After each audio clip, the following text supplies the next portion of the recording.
Well, hello again. This is your Friday video. I'm Father Bill from Holy Trinity in Beaverton.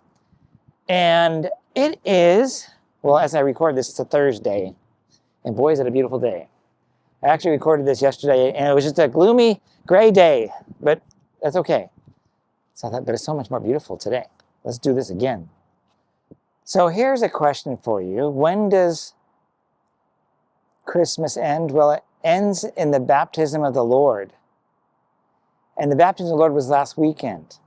So we're now into what they call ordinary time. Ordinary time is that time that is not the great celebrations of Easter or Lent or Advent or Christmas. It's these times between all these. So we're now in ordinary time.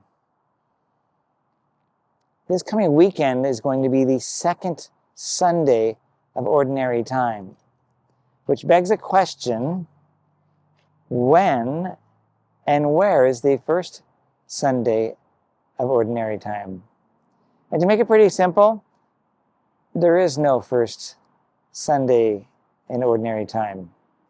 Now, liturgically, although there is a first Sunday that happens, there is a Sunday that would be the first Sunday in ordinary time, but that is the second Sunday in ordinary time.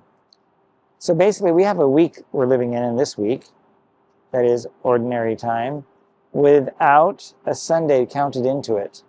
It started on pretty much the Sunday evening, but a Monday. There's no Sunday Mass that is for the first Sunday of ordinary time. But we will have our first Sunday that happens to occur in ordinary time, and that is this coming Sunday.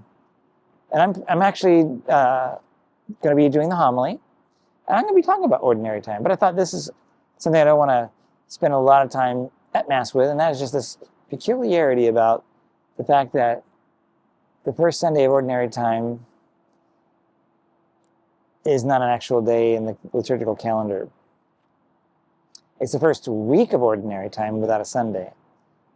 But one could say, well, but this is the first Sunday that we're going to be at Mass when it is ordinary time. And I'm like, yeah, that's right. And it is called the second Sunday of ordinary time. I know it's kind of goofy, but that's what it is. The word ordinary, for ordinary time, comes from the word ordo, which means to count. And as we count the weeks, we number them 1, 2, 3, 4, 5, etc., up to 33 or 34 weeks for the liturgical year.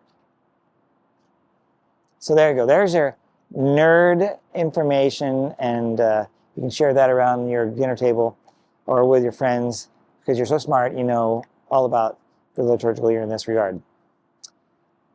Now, I'm also walking outside, and I apologize, the sun's going to be kind of hitting these trees, because I want to move over here, because I'm here because also, maybe I'll do this, because pretty soon these trees behind me, these cedars, are going to be coming down, and I thought it would be good to just kind of hang out and take a look at them. There's some over here. I don't think those over there are going to be touched. They're further away, but these right here, right up against Walker Road. I mean, Walker Road is right there. You can see cars going by. And they need to take them down because telephone poles are going to go up there. They're about to begin the process of widening the road just about to that point and to Devonshire. Devonshire Road is the road that intersects Walker Road right about over here. They want to put a light in there and a crosswalk, I think. But that light then, that intersection is going to be bigger, because people do want to take left turns there, and it causes problems because there's really no left turn lane. But there will be, because of the light. It'll allow people at least to turn left and do so safely. But those will be coming down because those are needed to be done so. So this is something that, is a necessary thing to do. But, I don't know what's going to happen to these trees. They'll get cut down. I always kind of wonder, maybe they'll turn them into telephone poles. What do you think? I mean, they're tall enough. But I have a feeling that cedar trees are not turned into telephone poles. But I am curious. Here's a nerdy thing, because I don't know the answer to this. maybe you can do a little hunting down and searching for me.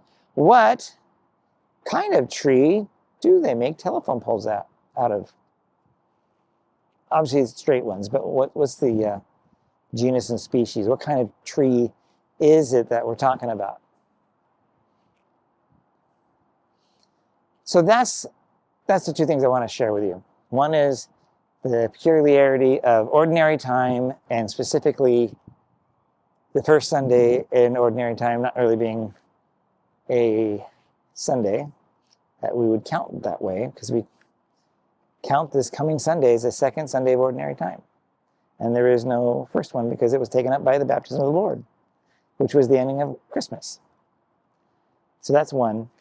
But ordinary, I want to speak about that in the homily this weekend. And I ask that you would pray for me as I put together the homily and try to kind of share about how we as Catholic Christians can see the extraordinary in the ordinary. Because we're not celebrating Christmas, we're not decorating anything super special at the church. We're now in that kind of time when a lot of our lives actually occur. Between all these things, most of our life is in ordinary time. Is that so bad? Well, that's what I want to talk about. So pray for me, and my hope would be that we can see or be encouraged to look newly or differently at how we look at our everyday lives and the ordinary things in our lives. That we can find the extraordinary in the ordinary. Well, me and Snickers, we're almost done here, and it's getting time to welcome the parents to pick up their kids. So I'm going to close this down, and I'll see you this weekend. God bless you all. Bye-bye.